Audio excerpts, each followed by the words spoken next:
It's the official launch of the UN Human Development Report 2023 to 2024 with the title Breaking the Gridlock. The report is compiled yearly by United Nations Development Programme.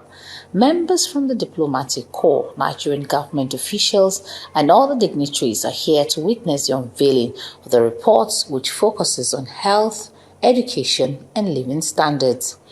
As the world grapples with global economic challenges caused by the COVID-19 pandemic, this report also required that there should be more cooperation to improve on the lives of the people by empowering the poor and push back polarization. In this time, multilateralism and solidarity among nations is the key to address the common challenges we face. World leaders will get together at the UN in September this year at the Summit for the Future to discuss some of these issues we have touched upon here. And the overall aim of the summit will be to reach agreement to reform and revigorate the multilateralism system that it reflects the political and economic realities of today and position us in a way that we can effectively navigate and address the challenge that we are facing. 2003, when the HDI began for Nigeria, we've seen that there's been growth in the HDI, a 22% increase over the past 19 years.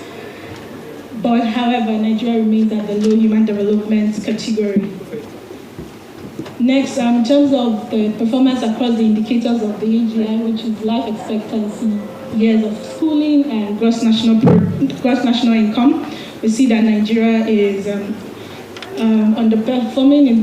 slightly underperforming for HDI compared to the average for the sub-Saharan African countries, as well as developing countries and the world.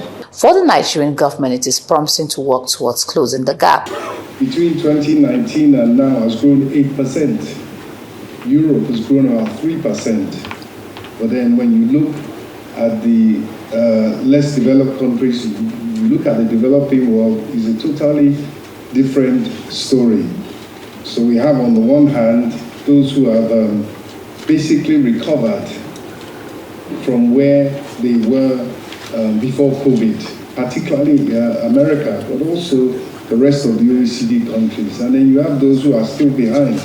During the launch, experts say to help narrow agency gaps, institutions need to become more people-centered, core-owned, and future-oriented. One of the biggest ones we have in the country now is insecurity. And unless there's security of life and property, security of food, there aren't too many things that you can do. This year's report is basically saying that we are doing well, or we had done well on human development, but now we are retrogressing. In other words, because of the impact of COVID, climate crisis, pandemics, particularly developing countries like Nigeria have made progress, but now are retrogressing. And why are they retrogressing? Why are we not doing well?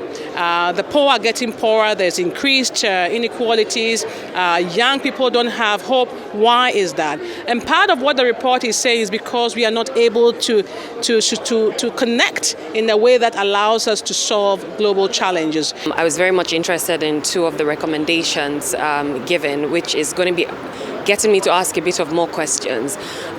First recommendation has to do with how do we get more people to feel in control, of their lives and of their future. This global trend is troubling. Experts believe that with focus and intention, more countries will be able to come out of these challenges. But if not, countries will be even in more crisis.